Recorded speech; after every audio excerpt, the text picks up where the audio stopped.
Welcome everybody. It's now 10 o'clock, so we will start. Thank you for joining. Before we start, we're just going to touch on some housekeeping. We do ask that mics are muted and cameras are switched off. We will be having question and answers between each section today, so if you could pop them in the chat, that would be welcome. We are going to run some polls as well. So depending on which version of Teams you might be using, you'll either see them in the chat function or they'll pop up on your screen. So if you don't see them, it may well be in the chat, so just to be aware of that. And so that everybody's aware, the webinar is being recorded and will be shared on our website. So we're touching on a lot of topics today, and this is broken down between forecasting and planning data, operational data and flexible services.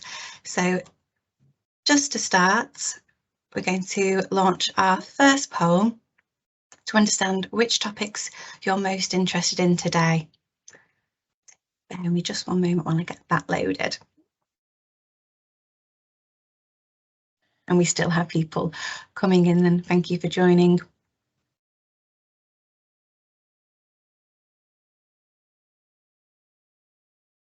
So the first poll today is, which topics are you most interested in hearing about? And there are, it is multiple choice, so you can pick as many as you like. And for those that may not have heard earlier, the chat, the poll may be presented in the chat function or as a pop-up on your screen.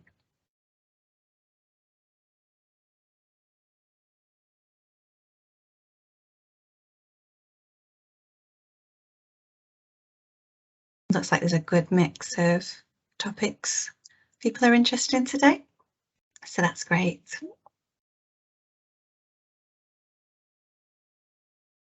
Now I'd just like to introduce the E&W members of today's presentation who you'll be hearing from. So we have Ian Povey, our DSO data manager, Christoph Kaladas, our capacity strategy lead, Gavin Anderson, network strategy and compliance manager, Kate Stewart, flexible solutions analyst, and Rebecca Hazen-Lees, who's our innovation project manager.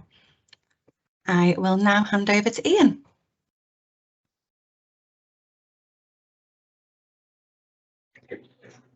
Morning everybody. As you saw from the previous slide, my name's Ian Povey. I'm the DSO data manager, responsible for making sure that all our corporate systems have the appropriate data in there and that is accurate and timely. So where do we start with about distribution system operation?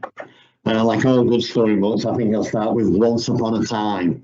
A distribution network, its function was really to take electrical power energy from the national grid and simply let it flow through its network to the end customers. We may have adjusted the voltage slightly, but really we just were making sure that the network was on ample capacity. And because things in the old days didn't change much from year to year, we were always able to reinforce our network in good time to make sure that we could deliver electricity to our end users. But things, the role and the requirements on the distribution network have changed dramatically over the last few years, and that trend is set to continue, with things like electric vehicle charging points, storage both at a domestic, commercial and industrial levels, solar PV, heat pumps, all these being connected to our network in ever increasing numbers means that actually we've got to be a lot smarter about how we run our network, how we control it. And that's the essence of distribution system operation. So going forward, it's not going to be as easy to work out what capacity we need, because it's no longer just capacity for demand requirements. it's capacity for generation as well. And the network power flows are flowing in all sorts of different directions, and that changes throughout the day. So midday, the sun will be shining. By the evening, the sun stops when its wind is blowing, or maybe not. So we've just got demand. So our network has to cope with an awful lot more. And we need to be fleet of foot in responding to this ever-changing environment. And that's why distribution system operation is different from being a pure DNO as it was in days gone by. So we now need to deliver capacity when it's needed at a good price as well. And that might mean that we need to reinforce, but reinforcement takes a time to do. So we may need we may need our customers to be flexible, or flexible customers to connect to help us in that intervening period before we've reinforced. Or it may be that will be the enduring way that we operate our network in a particular area.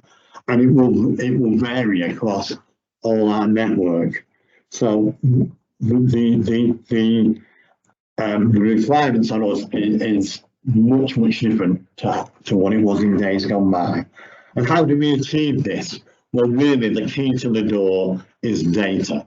Without data, we're going into this blind. So we need data of high quality, not just for ourselves to plan our network, but we need to make that data available to our stakeholders and customers so that they can see what opportunities there are for them to contribute to distribution system operation. So these may be existing customers who can change when they want to take demand or when they want to generate to help the network, and they may get, financial recompense for that. It may be that the customer can look for places to connect. So it's not an existing customer, a new customer could come in and say, I can generate here, that will help you meet your peak demand, this, that, and the other. So things are really changing. So today's presentation from myself and my colleagues will be taking you through a lot of the data offerings that we're putting out there to help our stakeholders and customers understand what opportunities there are out there. And the thing I should really say for here and now is that what we are committed to doing in the ESW is to put flexibility first, to make sure that that is the first thing we look at to deliver the capacity that we require at the efficient price. So without further ado, I'm going to hand over to my colleague, Christos Kalounis, and he's going to take you through the first of our data offerings. Tatos. Thanks, Jan.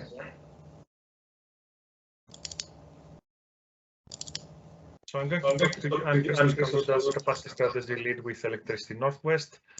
Before starting, can I please ask everyone to mute your microphones for everyone that joined recently? I'm going to talk to you about forecasting and planning data. And there is three main publications that we share on an annual basis. First one is our DFES, which is a distribution future electricity scenarios that present the forecast for electricity demand, generation, and battery storage across the whole of our EHV network. The second is Network Development Plan, what we call NDP, and this shows our network requirements for the next 10 years. And we also have the LTDS, our long-term development statement, that shows that presents a lot of data around network assets and also network requirements for the next 5 years. I'm going to present a lot of details around these three publications in the following slides, but what is important to highlight here is that stakeholder engagement is an important component of these publications. So what really makes the data that we share credible and improves their accuracy is that we go through a continuous cycle of engagement with our stakeholders. So there's information around their plans, the connections activity, and all that information from our stakeholders is incorporated into our forecast and planning data.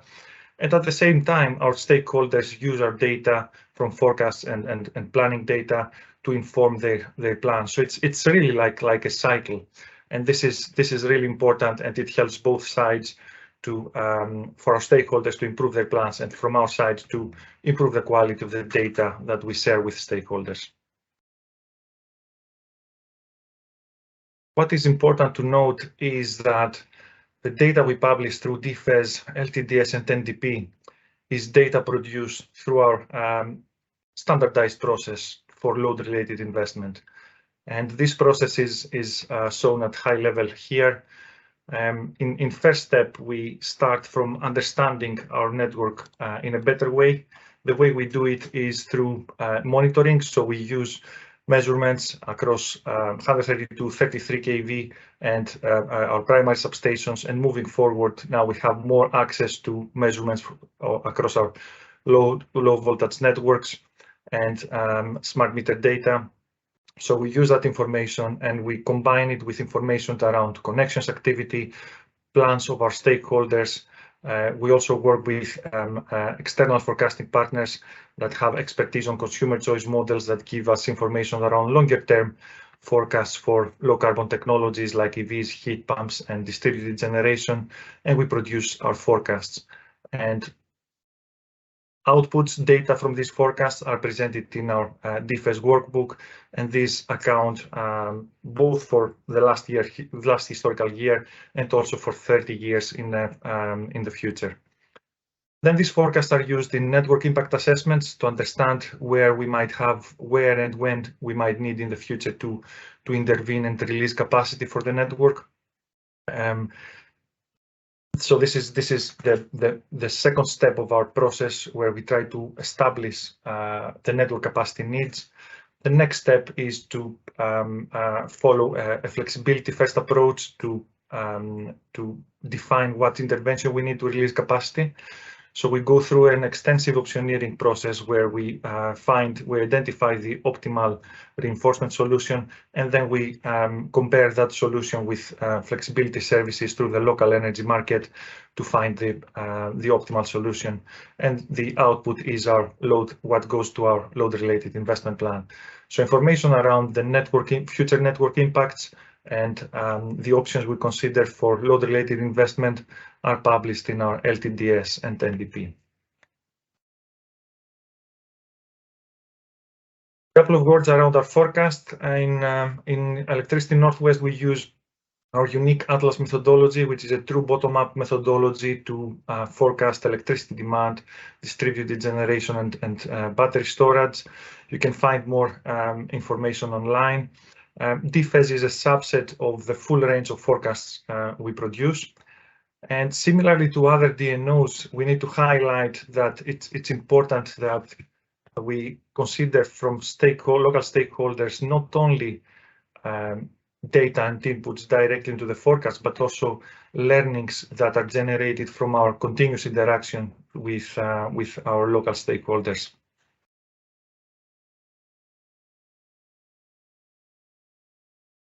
I'm not going to go into a lot of detail around the scenarios. Some of you might be more familiar with the scenarios used by DNOs in their DFES and also with the National Grid's future energy scenarios.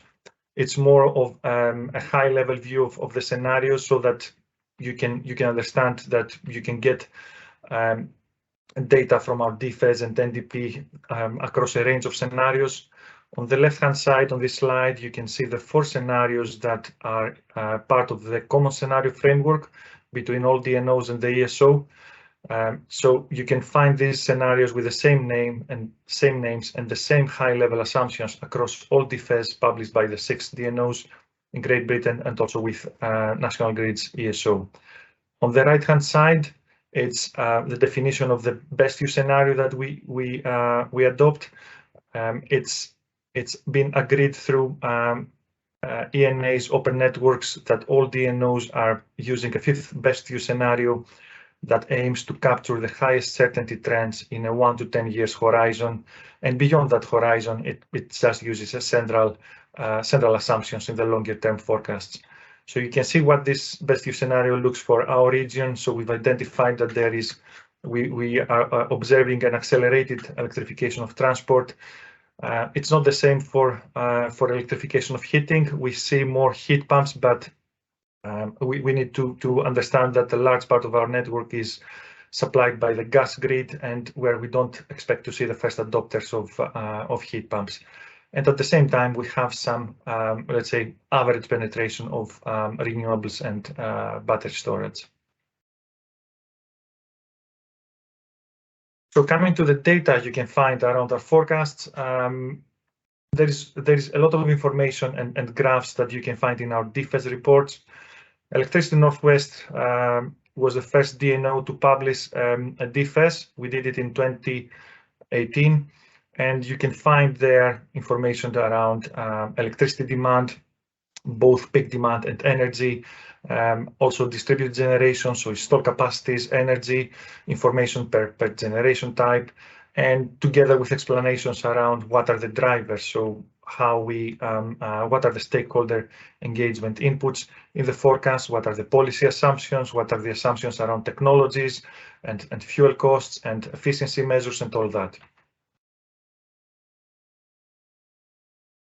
But beyond the report, there is actually a workbook that becomes larger and larger through time, because we keep adding more data as stakeholders. Our stakeholders inform us about what data they want to get.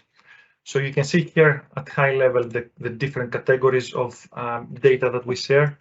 So for electricity demand, we share data like beyond peak demand, we also include minimum demand, which is important to understand maximum reverse power flows. Also information around energy, so annual electricity consumption, not only for the whole of the network or individual substations in the network, but also per component, so energy associated with heat pumps, EV charging, and the resolution that this data is provided is not only per local authority, let's say per council, but also per substation feeding area. So we go down to primary substation feeding areas, and you can see that we have more than 400 such areas. There's information we share also around distributed generation, so it's things like installed capacity, energy produced, and this goes beyond the main types of renewables that we have, that is PV and wind farms. It also includes things like CHPs, flexible generators, hydro, and other types. We also publish the new thing we publish is flexibility data. So we publish it for the full range of scenarios, and not only for maximum requirements in terms of megawatts, but also the energy requirements for flexibility. And beyond data, there are some useful visualization tools that you can use in this workbook. So you can find demand or energy across a single or multiple substations, and you can also identify the location of interest. So someone can enter the location of interest, and they can see what are the closest substations, etc.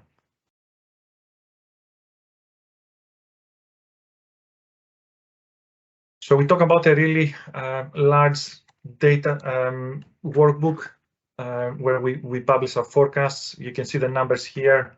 It's nearly 300,000 data points.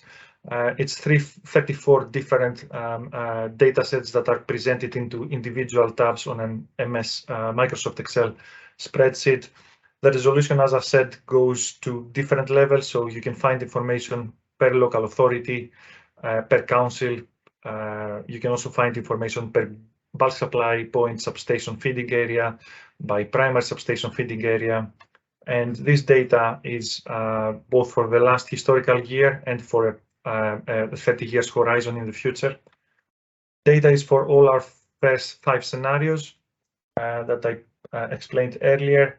and you can see that it accounts for over 400 supply areas across Northwest.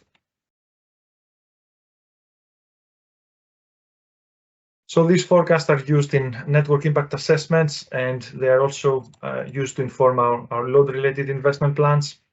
So this information around future capacity headroom is in our network development plan. This is a new license condition for all DNOs, and we published our first NDP together with all other DNOs in May 2022, so earlier this year. In that one, you can find forecast of capacity headroom for both demand and generation across all scenarios and for the 30 years of forecasting horizon. Importantly, for generators, you can find capacity headroom for technologies that are connected, that is synchronous generators connected directly to the network, or technologies that are connected via inverters. And you can also find information around requirements for flexibility and reinforcement options to deal with identified capacity issues. There is more data around network assets that you can find in our LTDS. So you can find data around all circuits and all transformers. You can find data on fault levels. There is geographic and schematic diagrams. In our LTDS data, we go beyond what is a license requirement for LTDS. So you can find data, full half-hourly through year data for all HV feeders. So we talk about more than 3,000 HV feeders at 11 and 6.6 kilovolts. We also publish data on demand and capacity headroom across secondary substations. So we have over 35,000 secondary substations.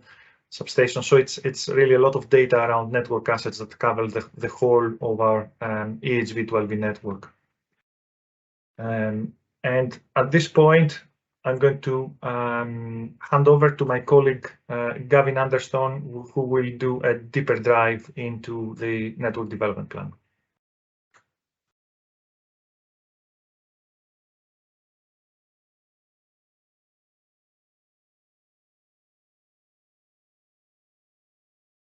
Thank you, Christos. So good morning, everyone. Yeah, my name is Gavin Anderson, and I am the EHV Compliance and Planning Manager for Electricity Northwest. I'm going to look to cover through the next 10 slides, which over the next 10 minutes or so, which cover the network development plan, but also a few little bits around the network asset viewer and heat maps, which I think are in this section as well. Feel free to drop any questions in the chat and pass on any feedback, as this is always most welcome from all participants. The network development plan focuses on the network development reporting and provides the user with a valuable additional information on key projects which are set for delivery in terms of new infrastructure to be installed and upcoming flexible service opportunities. The information is provided with the objective of giving users that foresight of what the NW network plans are that may impact possibly their own developments, or where they may want to focus the developments themselves, and also signpost that requirement for flex services. So users can target their developments accordingly to work in with our network. The high-level plans for network interventions and flexible service requirements within the NDP specifically cover the years that are required for these. So sort of looking at 10 years in the future is the sort of the scope of that. Location of that intervention, covering the whole network down to primary substation HV bars. Development required for flexible services and new infrastructure. See the tables in here, we'll come on to them in a moment. Justification for the need for these network developments as to what's driving that need, and where it resides in the delivery life cycle. So we signpost that. Is it an approved plan that we're working on? Is it something that's in delivery already? Is it something that's further down the tracks? The report's broken down by grid supply point, and with the main feeding areas to the document covering approximately 70 pages across in total, with all 17 of our grid supply points covered there in the document. You can see on this slide here the feeding area for this site is broken down there, and you can see roughly where that feeds out to. So that map entry overview shows those feeding areas, and it picks out the specific sites within that area that require an intervention and the time frame that intervention is required from, and signposts back to our forecast data. These details include the need, when that need first occurs, how large that need is, We also include a very high-level typical asset type solution that we've probably sort of come up with in our design team, as well as that overview of the level of flex response required, dependent on the specific scenario that we follow. The NDP is further complemented by a workbook, which is effectively a nice Excel spreadsheet with a number of tabs contained within it. The opening page gives the users an overview and links to all the subsequent tabs. We've recently included a local authority indicator tab, which allows users to identify sites by local authority, which is something we responded to some feedback that we got in our consultation phase. To use the workbook, once you've identified your site, you can simply use the drop downs, which are just tagged at the top here, and the customers can simply drop down to identify the specific site that they're interested in, and the arrows then point accordingly. Information is then given out across each scenario, showing when likely interventions are required at that location, and this is also broken down by whether that be a demand issue or a generation issue, which is also within the workbook. I think the next slides go on to talk about our network asset viewer. So I only have one slide to cover the network asset viewer, but this is a tool that we have on our website, which allows users to gain a detailed map overview of all of our assets. These are searchable by substation, postcode, grid coordinates, and so on. This allows connections customers potentially to search in detail on our cable and plant records to facilitate their own network planning activities.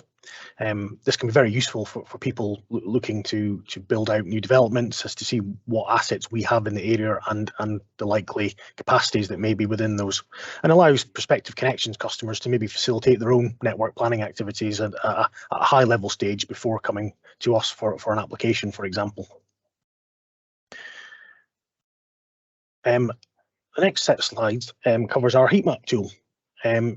So at present, our heat map tool we publish on our website allows users to undertake a very high level feasibility assessment for connections on the 6, 11 and 33 kV networks.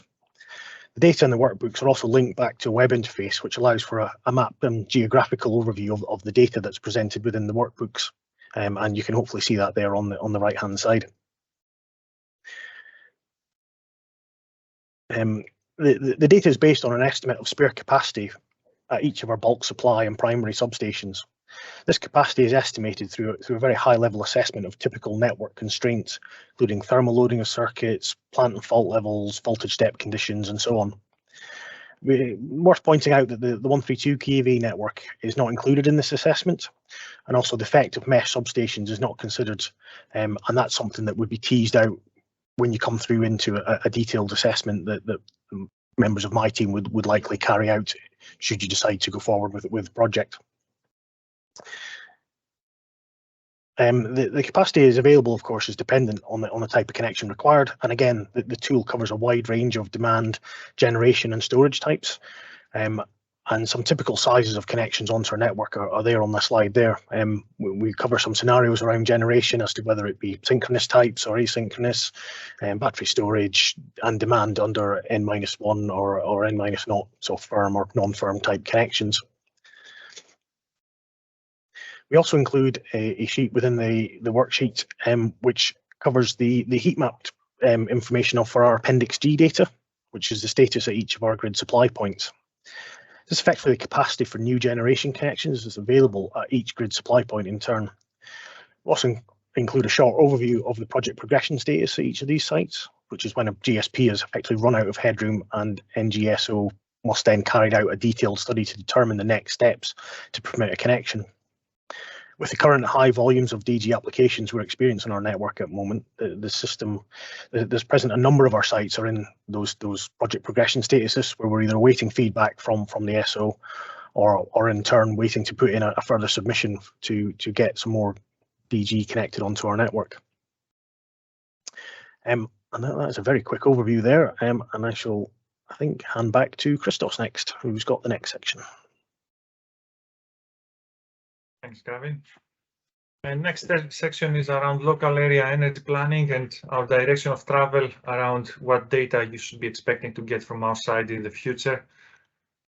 So why do we talk about local area energy plans? These are very important for the UK's transition to net zero. If we want to optimize that transition, there is not one solution for all areas. We really need to make sure that every area makes there are specific characteristics that have the potential to support more towards net zero. So we expect that local authorities are the creators and coordinators of local area energy plans, and our role as a DSO is to support these LAPs and also facilitate these LAPs. So in other words, release capacity where and when needed to facilitate all plans around electrification of transport, heating, installation of more renewables, etc. What you can see here is a flow chart that has been standardized across all DNOs and within ENA's Open Networks project across all network companies. It's planned to be put in the LAP guidance. So this helps everyone understand how our load-related investment process produces data that is shared with local area energy planners, and at the same time there is the action plans that come from LAPs that are a direct input into our forecast and our consequently into our load-related investment.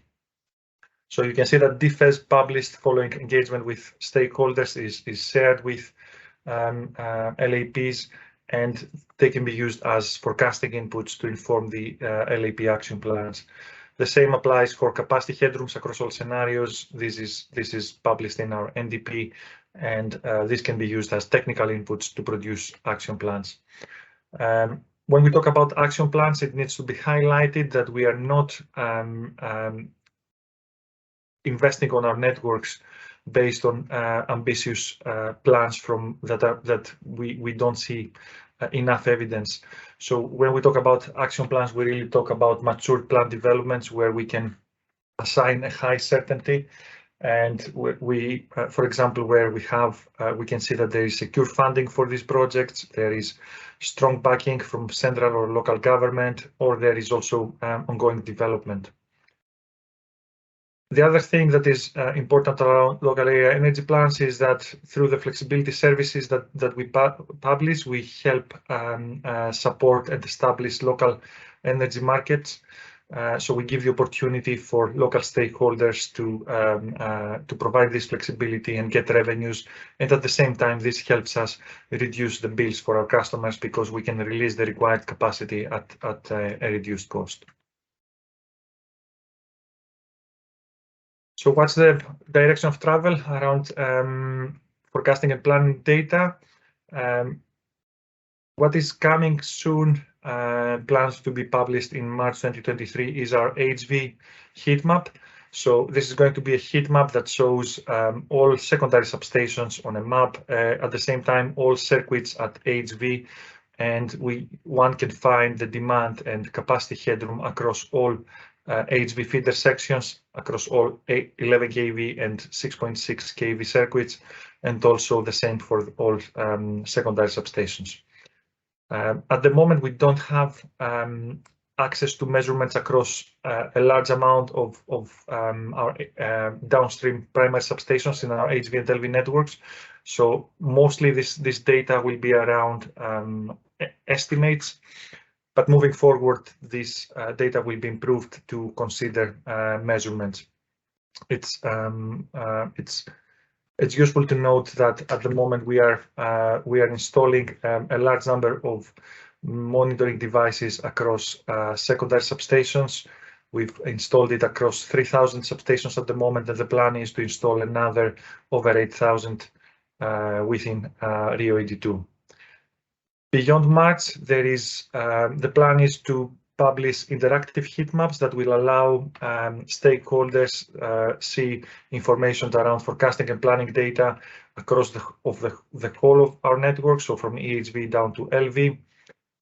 It's also be data that considers monitoring data from these LV monitoring devices and also from smart meter data.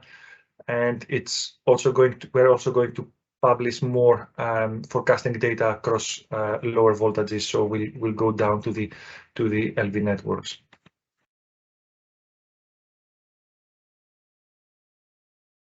So this was my part. I'm handing over again back to you, Ian. Thank you, Christos.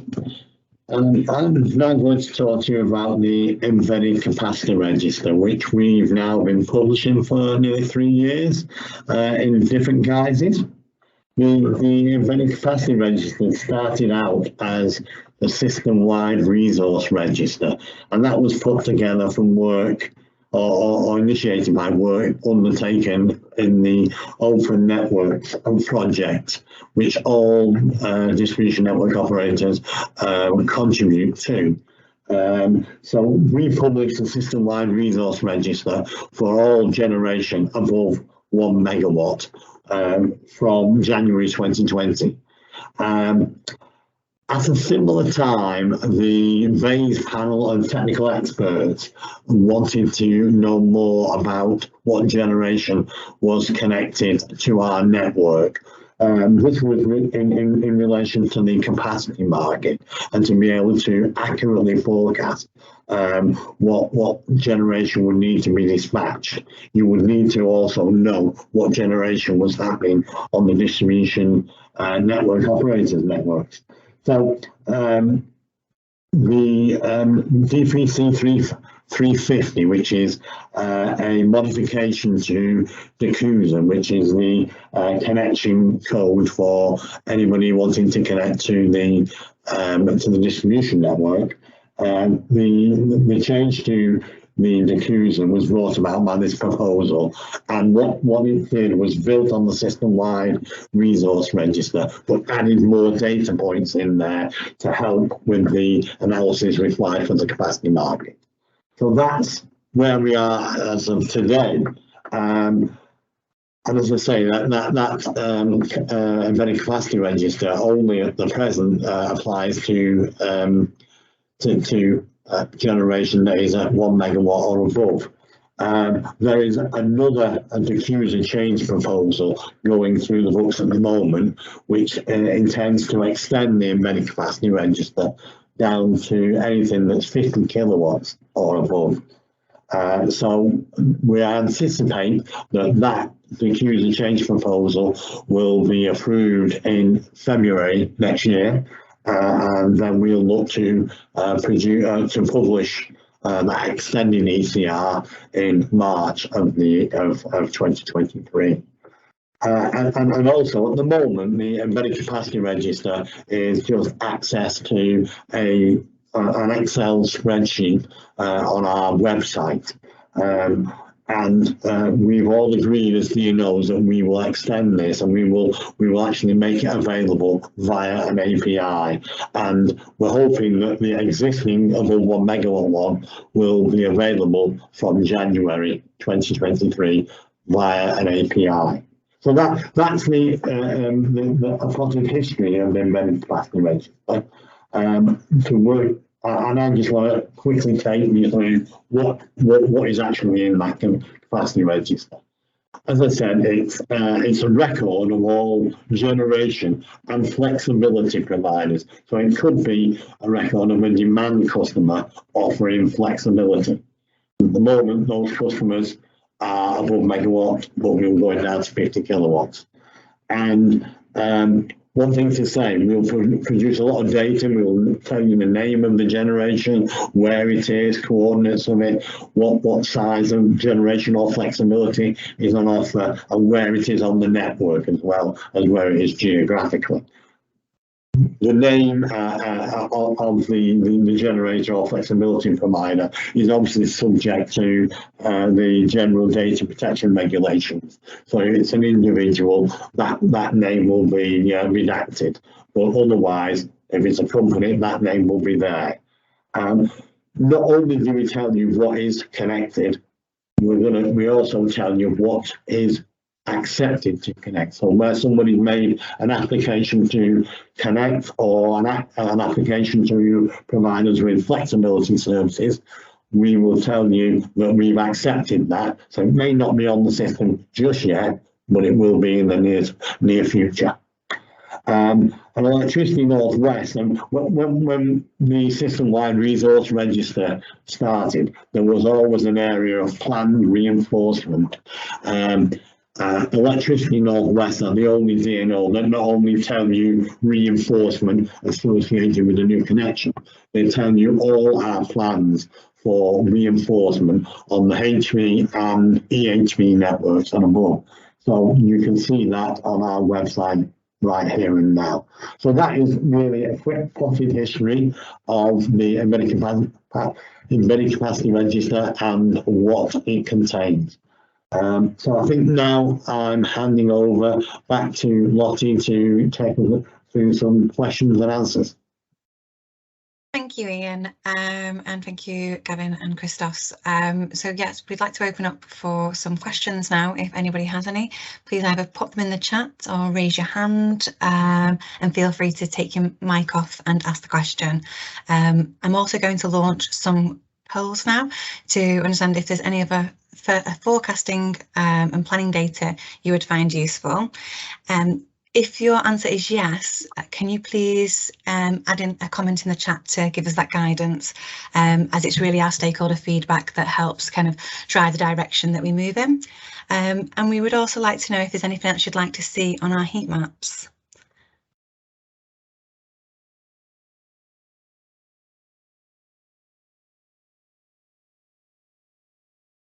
So those polls are now live. Doesn't look like we've got anybody typing in the chat, so I'll give it a moment. If there's no questions at this time, we'll move on.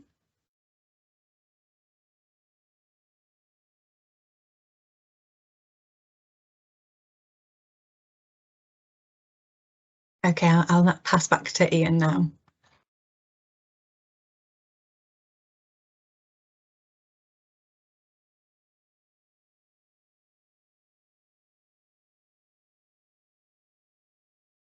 Sorry, Lottie, I think we have a question from Jairo.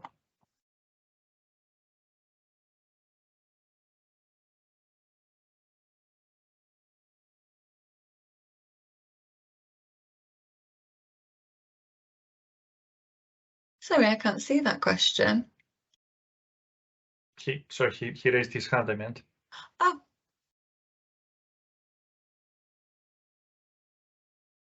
Please feel free to ask the question.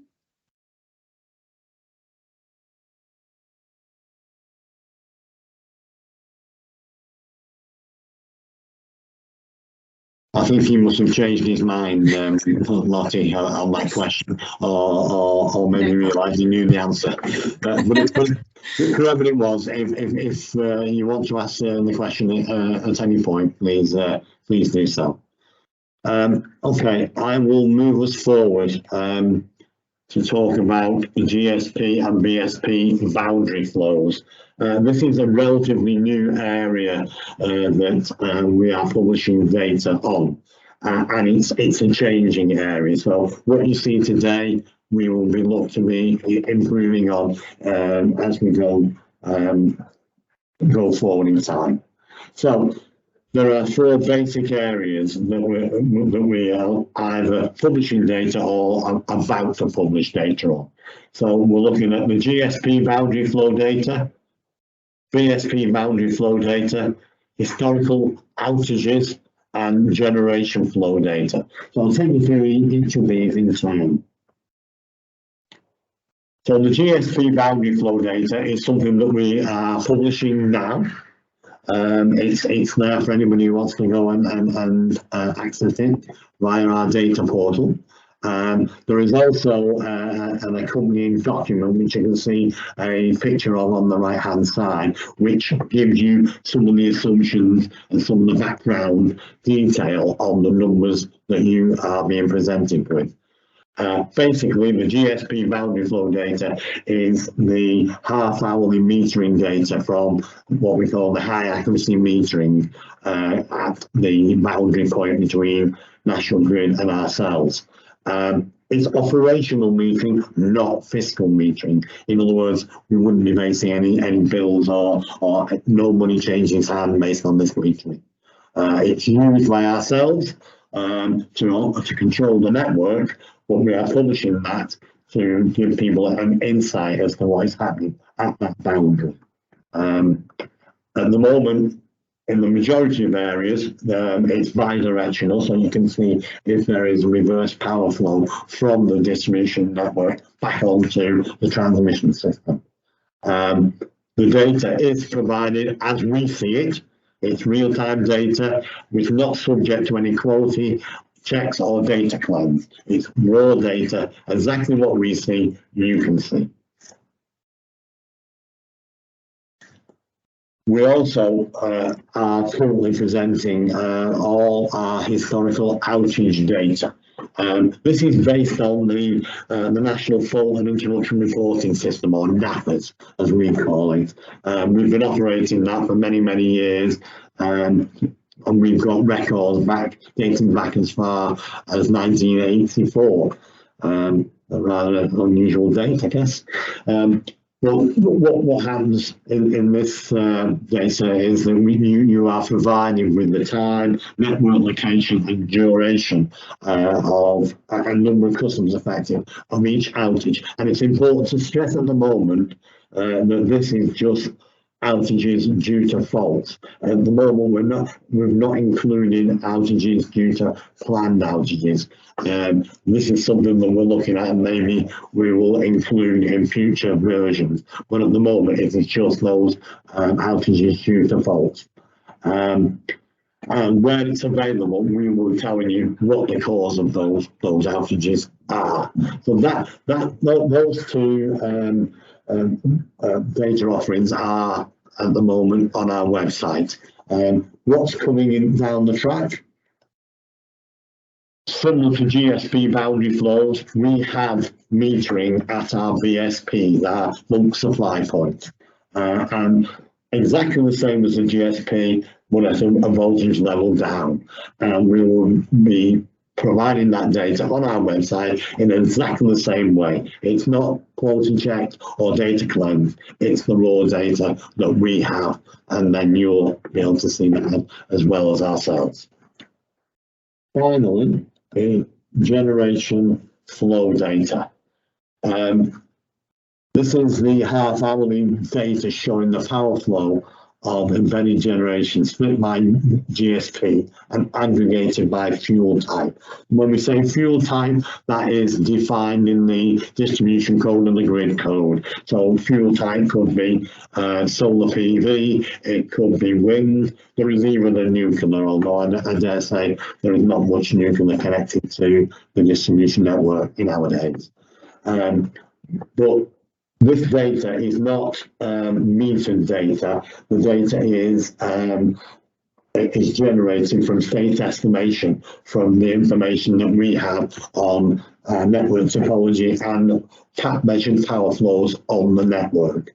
So it's not directly measured at the interface to each generation and then adding up.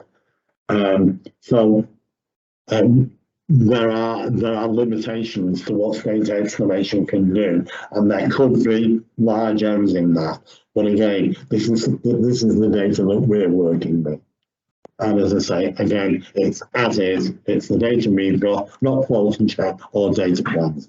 And again, this is hopefully in the near future, early next year, that we'll be providing our stakeholders with this information. Okay, I think that brings to a close what I was hoping to say. So I'm handing over now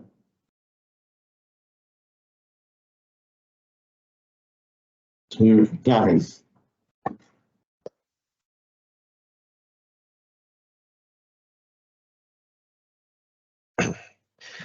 Thanks, Ian. I have a couple of slides here just to review the situation with curtailment information.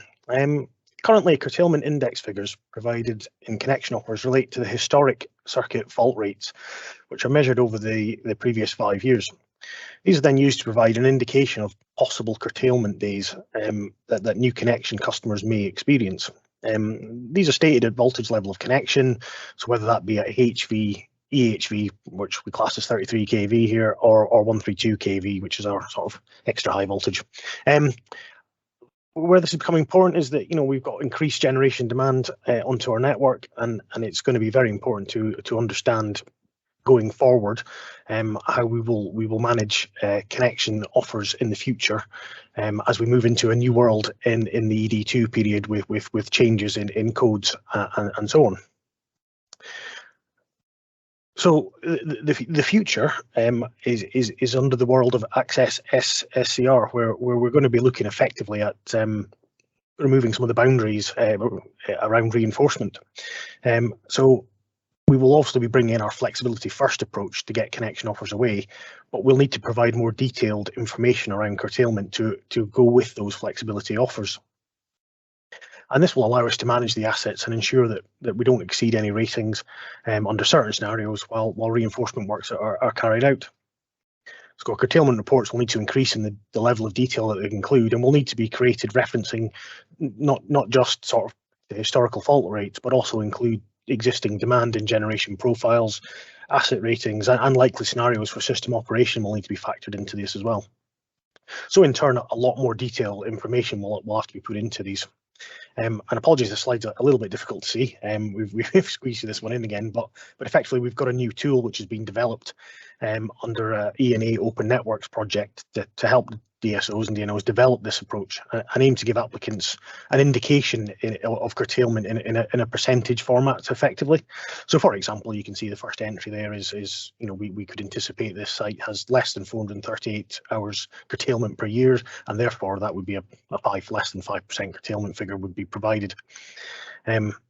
This will require a significant volume of work for DSOs to manipulate all the relevant data and allow us to arrive at these figures for various connections on the network. And we've begun exploring how we will use this new tool going forward, and are likely to roll this out in April to coincide with the beginning of ED2. The spreadsheet, and again, there's just a sort of overview there of it, which you probably can't see terribly well, but there's a lot of information to be fed into that to come up with the relevant curtailment index for a specific site and connection. But that is definitely something that we as a team are working on at the moment. I believe now, yeah, I'm going to hand you over to Rebecca, who's going to give you an overview of the BuyTrader project.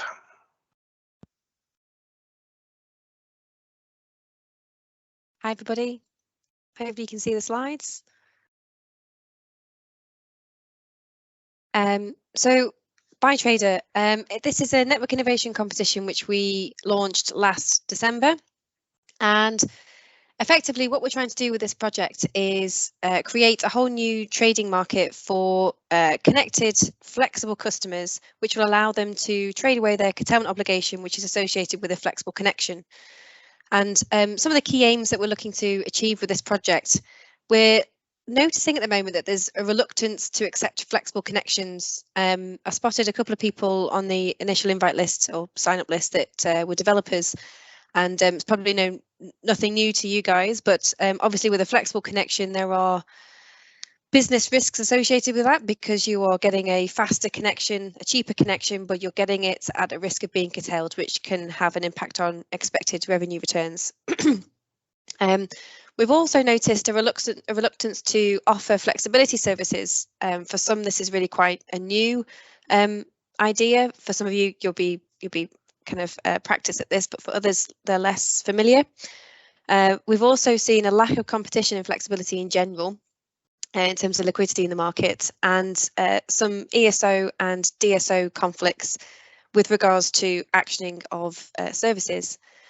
So what we're looking to do, we're looking to investigate, to develop and trial an innovative method enabling peer-to-peer trading of those curtailment obligations associated with flexible connections. And in doing so, we're hoping this will remove or reduce the barriers for the uptake of renewable energy sources and introduce new sources of flexibility and choices for connected customers. So at the moment, if you are a flexible connection customer, you've taken on a flexible connection, you've agreed to the fact that you will be curtailed. This new trading platform, this new trading market will give you a choice to trade out of being curtailed if you can find a trading partner and you know, if there's the opportunity to do that. We're hoping it will also encourage the use of flexibility just generally for people who are less familiar with it. We're hoping they'll be more inclined to dabble in that area in future and reduce whole system costs in doing so. The idea being that if you can encourage competition, if you have more players in the space, then broadly costs come down. And also enabling DNOs to meet the challenge of net zero. So what are we trying to do effectively? How is it going to work? The project is looking at taking the forecast that we have from our A&M system of a constraint coming, providing that information. We've been talking today a lot about data, providing that data about the constraint into a trading platform, an independent trading platform, whereby connected customers who are signed up and registered can trade with each other in terms of their impacted place in the merit order stack. And the merit order is where you effectively sit in terms of expected impact of a constraint that's being forecast. So looking at this slide, again, hopefully you can all see it, you've got a non-traded stack where you have a list of 5 connected customers, and the top 3 are the ones that are going to be affected by a constraint that's been forecast. That information is passed to a trading platform, and within that trading platform, customers have an opportunity to trade up to as close to real time as possible, as we're hoping, and effectively can trade the whole of their capacity, or not their capacity curtailment, or part of it, and that retraded stack is then passed back to the DNO, back to our A&M system, and we then instruct on that basis. And in doing so, you are enabling much more effective, efficient use of the network based on the value placed of that access at that particular time.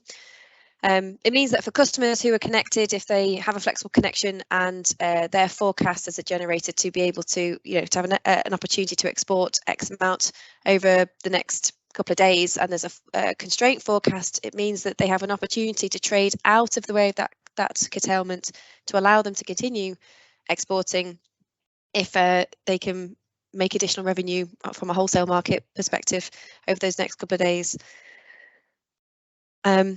As part of this, we are exploring, we're working with the ESO in terms of how this market will work and how we can explore those operational conflicts that I mentioned before, just to make sure that the market that we're creating here doesn't introduce further issues, and if it can, try and break down some of those issues that we're seeing at the moment. So timescales and how you can get involved. So again, there's a couple of people on the sign up list that I noticed were developers, generators, asset managers, or owner operators. Those types of people are the people that we've recruited so far, but also some consultancies who are managing as asset optimizers, and they're looking at this as a potential service to offer their portfolio of clients. What we're looking to do, we've gone through the recruitment stage, but we are still open to more recruits if you're interested. We're now looking at the design of the trading rules themselves. So how will the market operate? What rules should we have in place to make this as fair as possible for everybody? And we're engaging with a number of connected customers at the moment, and it's GB wide. We're not in terms of trying to create the market, we're not being selective about people in our area. Of course, when we get to our trial situation, particularly for the live network trials, that will be specific to people connected in our area. But right now it's GB wide. So if you're located, if you've got assets in various parts of the country, that's absolutely fine. We're interested in hearing what you have to say and what you think this trading market should look like.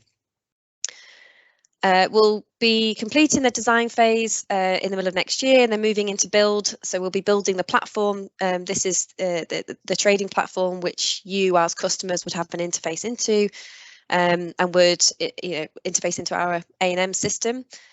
And then we move into the simulation trials. And as part of this, we've got, I think, building on the learning from other innovation projects, we'll be doing effective war games, if you like, simulated trials, looking at the behavior of customers, doing simulated trading, theoretical trades based on a design of a network and us plugging in assets that the customers have. But then later on in 2025, we want to be moving into our network trials. And these are going to be live trials on our network using our A&M system with customers connected in our area. And throughout this project, we're engaging with customers. Right now, it's to try and set up and design, but throughout the project, it'll be getting feedback on what we've built, what we've designed, and later on getting feedback on how their experiences of the trials. We're doing this through a number of different avenues, with face-to-face annual workshops, online webinars, surveys and interviews. So there's a number of different ways you can get involved if you want to. And I've got the project website there at the bottom of the slide. If you are interested, then please do go and have a look. Or feel free to drop some questions in the chat function. I'm more than happy to pick up any questions you might have. Thank you for your time. Thank you, Rebecca. We do have a question. If you'd like to take your mic off, you can ask the question or pop it in the chat.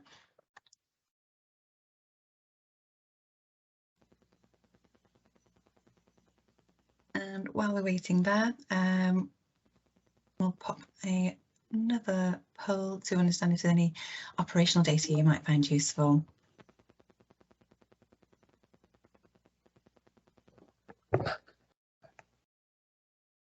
Hello. Can you hear me?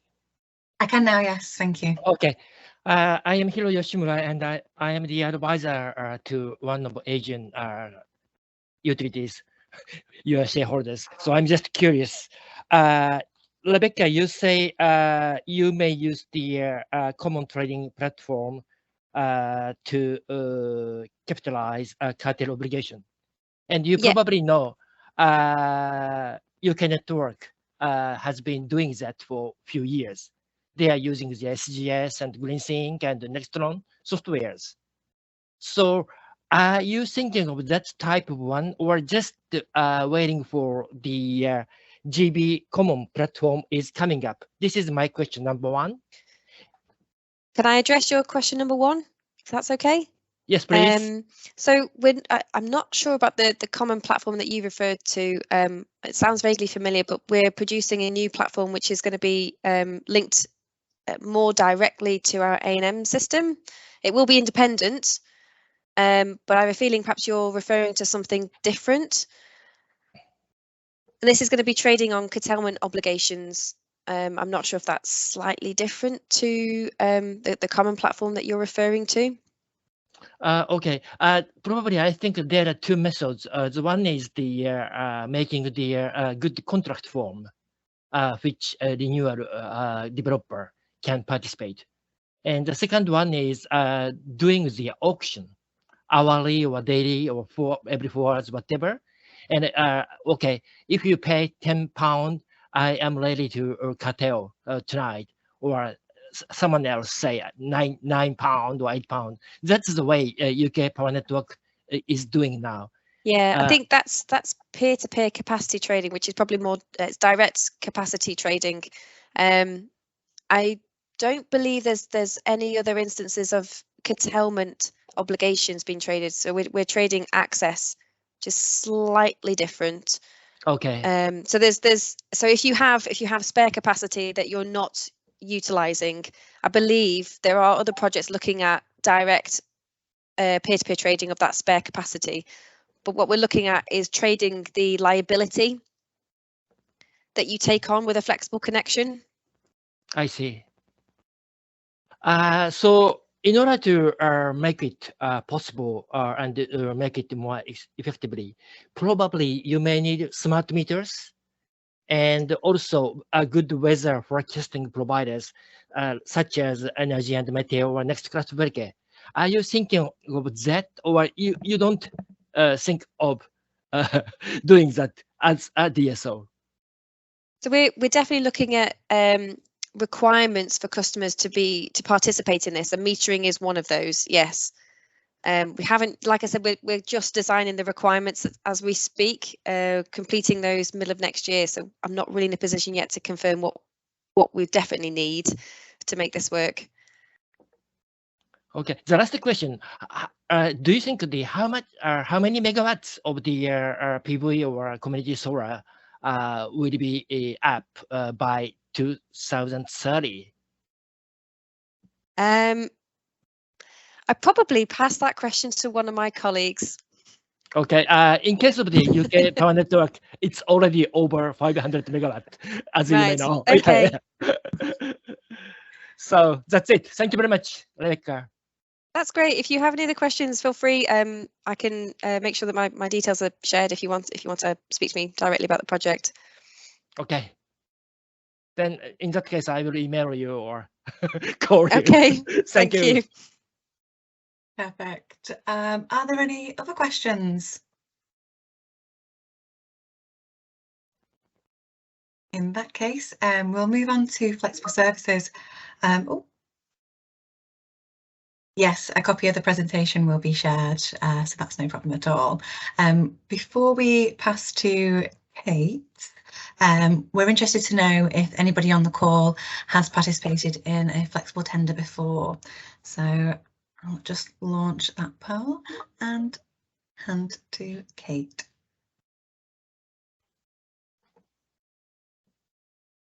Hi everyone, I'm going to take you through flexible services today. So I don't know how many of you are familiar with flexible services. So I will just do a brief introduction. If you'd like to hear a bit more about them, we do have previous webinar recordings on our website where we go into a bit more detail, but I am conscious that some of you may have attended our previous flexible services webinars. So what are flexible services? So we use our demand and generation forecasts to identify times when demand is likely to exceed capacity. So when the requirement for electricity in a certain area is greater than the amount that we can provide, we procure flexible services, and that manages these constraints.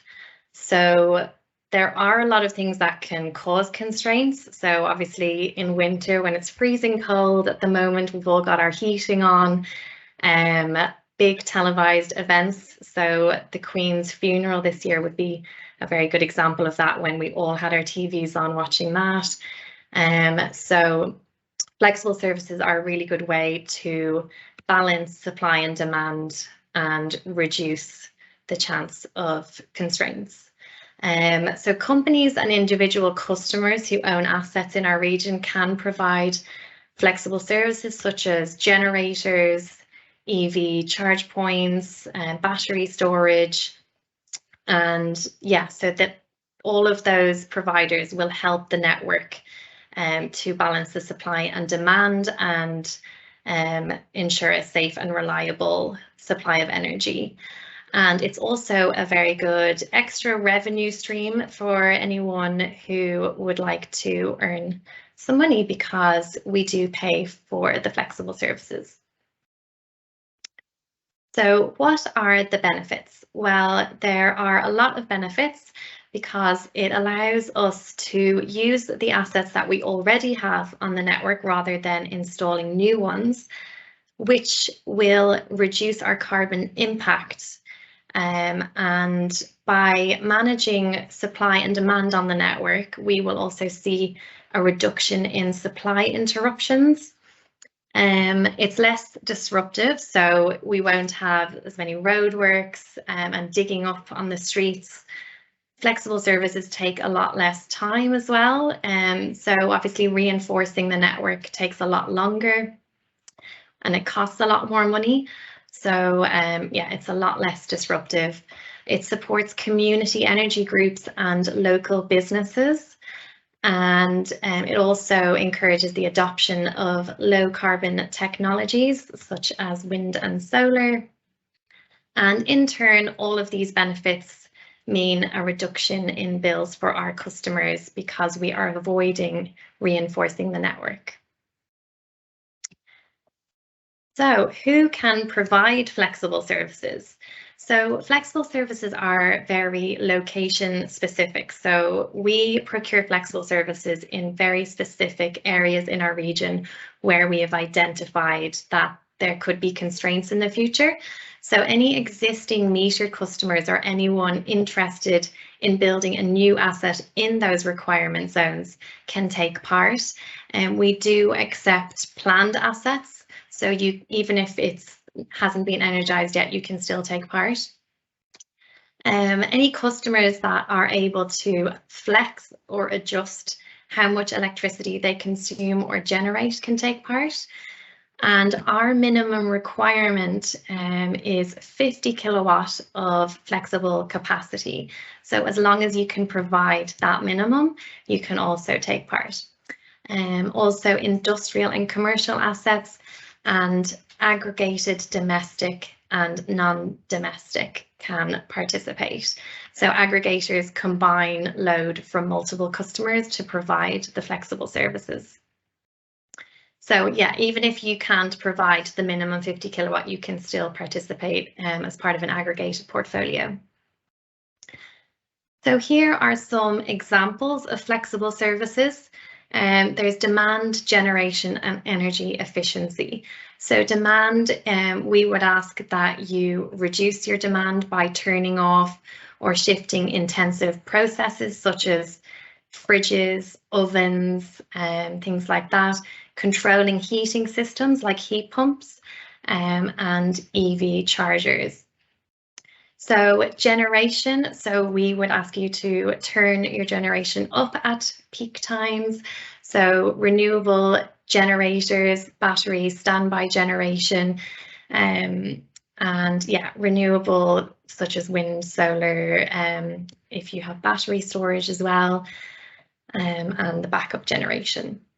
We are the first DNO to offer energy efficiency as part of our tenders. So we do recognise that energy efficiency has huge benefits in long-term energy reductions. So if you can install things like LED lighting, solar panels and insulation, you can also take part with flexible services. So there is a link there as well. We have created some case studies and all of these examples are explained in greater detail in our new case study. So it might explain it a little bit better if you're still unsure. So it will just help you to conceptualize how these different types of flexible services look like. And you can read about, like, there's a supermarket that provides the DNO with a secure service, which I'll talk about in a bit more detail with our products. So a secure product, and they reduce their energy consumption at peak times. There's an example of a farmer who provides a dynamic service by increasing their generation following a fault. And the last example demonstrates how there's a warehouse and they would provide a sustained service by reducing their long-term energy demand. So I'll go through our products in a few minutes. But just a bit of an overview of what Electricity Northwest has achieved so far since 2018, when flexible services first came about. So since 2018, we've been tendering for various flexible services to help manage forecasted congestion on our network. We've carried out 11 tenders across 212 locations, and that's a total of 2,500 megawatts of requirements. And then currently, our autumn 2022 tender, I know autumn seems like a distant memory for all of us now, but our current requirements are our autumn 2022 tender, and this asks flexibility providers for a total of 1 gigawatt of capacity across 30 locations in the Northwest. And there is £10 million worth up for grabs for these services. And this tender is across, it's for the next 5 years. So it's from 2023 to 28. This is a bit of a breakdown of our autumn tender. So for our different regions in the Northwest across Cumbria, Lancashire and Greater Manchester, you can see how many requirements and how much revenue is available in each of those regions. And all of these slides will be available after the webinar as well, if you'd like to have take another look. So on our website and also on PicloFlex, there are interactive flexibility maps available. On our website, our map shows our future requirements as well as our current requirements. And the icons represent each product type. So we have sustain, restore, dynamic, and secure. So the grey icons are future and the navy icons are our current requirements. And if you click on an icon, this red box pops up and it will show you a breakdown of all of the technical requirements, the dates, times, revenue available. So that's really handy. It's just a quick snapshot and it's very user friendly. So that is available on our website on our current requirements page. And you can also see our requirements on PicloFlex, where we procure our flexible services. So as mentioned earlier, we have 4 different flexible services products. These are published within our invitation to tender on our website with each tender round. And for our current tender, we are procuring 3 different products. So secure, dynamic, and restore. And the products basically mean the different types of responses that we require. So out of the 4 products, there's 2 pre-fold. So sustain and secure are our pre-fold products, and they are scheduled in advance. We also have dynamic and restore, and they're post-fold. So we would require these responses either during an unplanned event or following an unplanned event. And for secure and dynamic, we offer availability and utilization payments. And for sustain and restore, it is just utilization. And these yellow circles on top are the number of each response that we're looking for in our current autumn tender.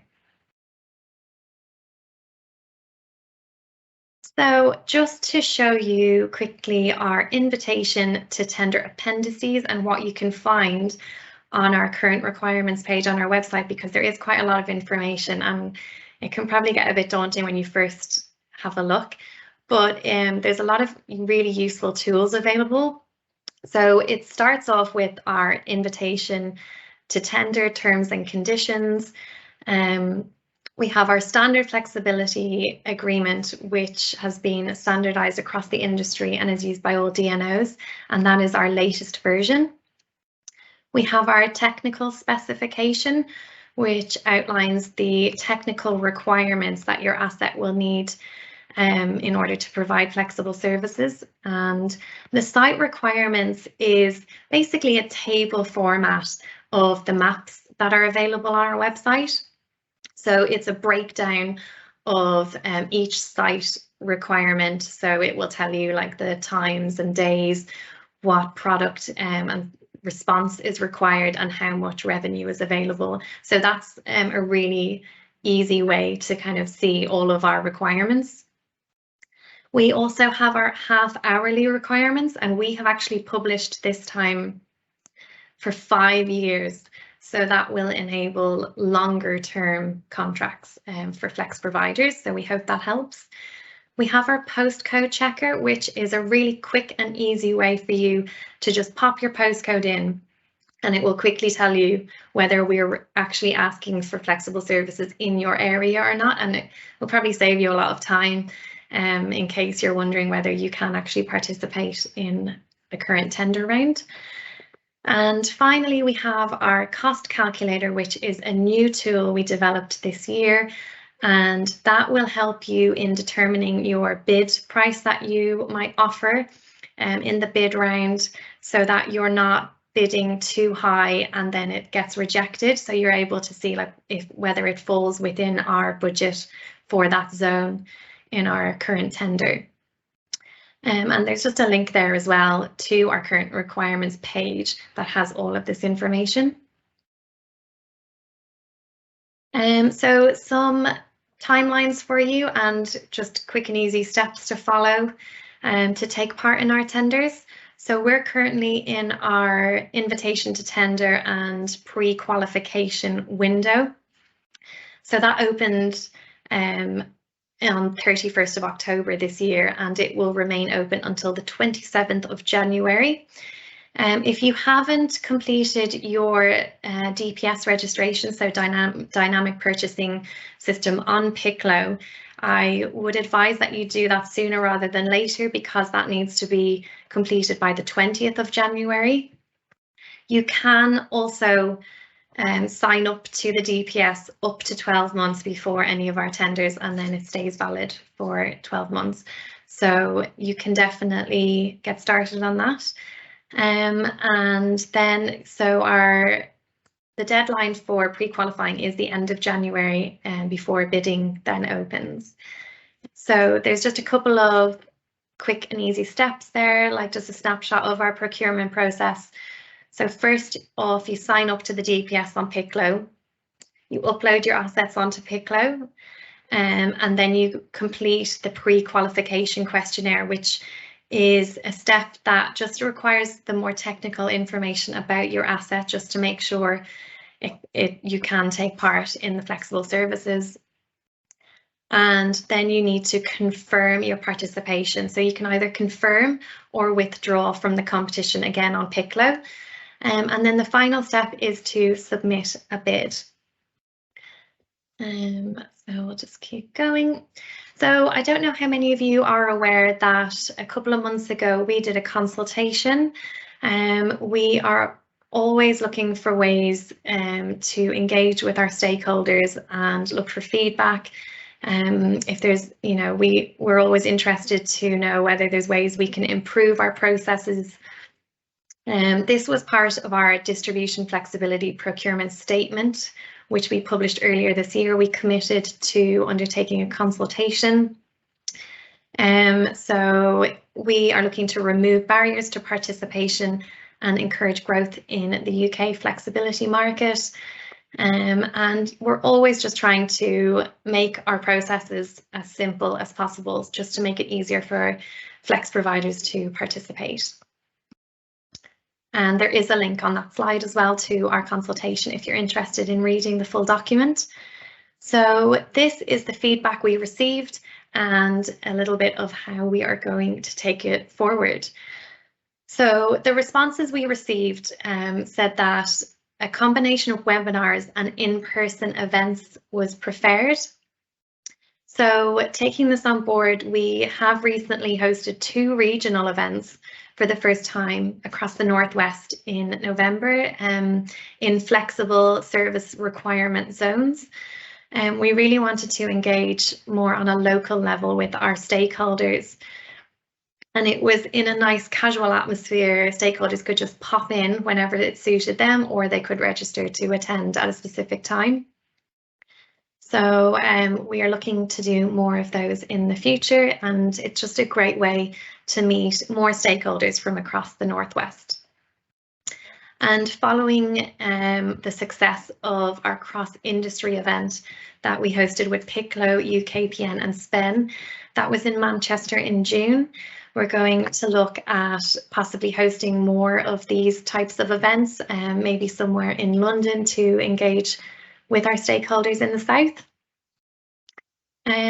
So another feedback we received was more helpful tools and guidance information.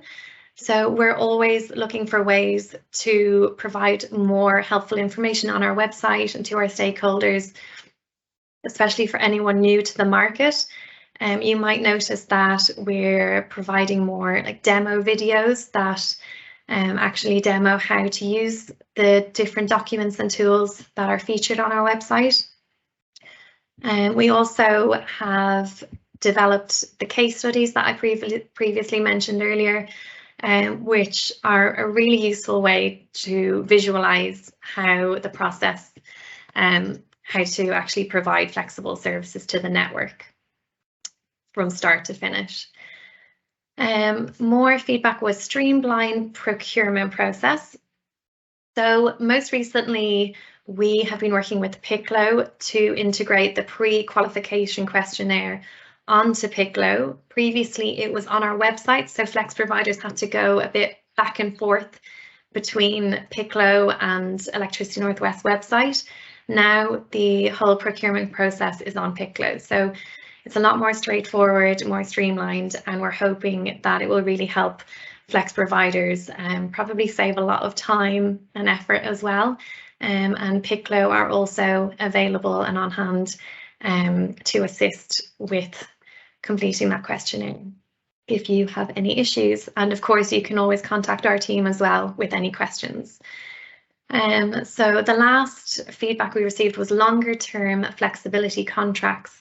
So I mentioned previously that we have, for this tender round, published half hourly forecasts of our requirements for the next 5 years. So we're hoping that that will give flex providers more confidence that we will be requiring those responses long term, and that will also provide longer term flexibility contracts. So moving on. So finally, we just have some useful flexibility links here if you'd like to get in touch with us. There's a link to the Piclo Flex platform, our data portal, which you heard all about earlier, and there's a link to it there. We also offer one-to-one discussions. So if you have any questions relating to flexible services, you can book in for a complimentary one-to-one discussion. And I know that the Connections team also offer those if you need to book in with a member of the Connections team. And you can register for updates. So if you're not already on our distribution list, that's a really handy way to stay up to date and be the first to find out about our latest flexibility requirements. And we also send our event invites and industry updates to those on the distribution list. And finally, we have a feedback form, and there's a link to it there. We're always keen to hear your thoughts. So if you have any feedback, please do get in touch. And that is all from me. So if you have any questions, please pop them in the chat. Thank you, Kate. We do have a couple of questions that have been coming in as you've been going through the presentation. And I think Keith's had a look. So the first one was, how exactly would renewable generation be turned up on request? So this would tend to be better suited for generators that have some form of embedded storage included. So that would tend to be better suited to things like biomass generators, where you stored the gas and then you release that into the turbine.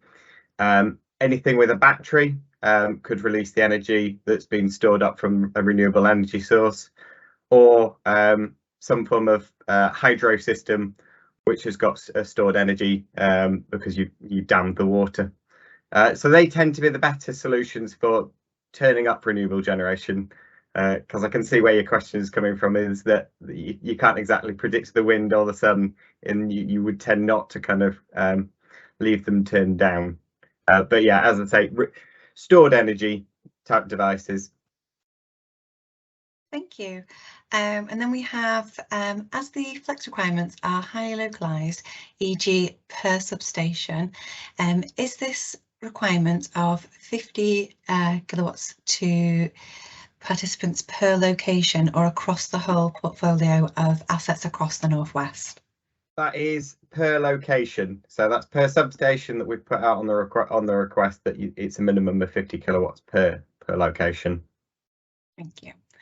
And what would you say are the advantages of participating in flexible services are over and above providing services within the balancing mechanism?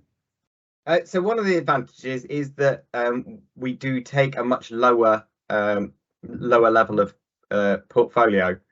So obviously we're going right down to the 50 kilowatt territory, whereas the balancing mechanism does tend to be for the much bigger types of systems, the kind of 1 megawatt and above. The other thing is that it's you could stack your revenues between us and the balancing mechanism and other contracts from other requesters of services. So it's not just a kind of one or the other. You know, if you can stack the revenues between the two and make that work, sometimes you'll find that the kind of localized constraints occur at different times than the national types of constraints. And also it's a good way for local energy groups to get really involved in their local network.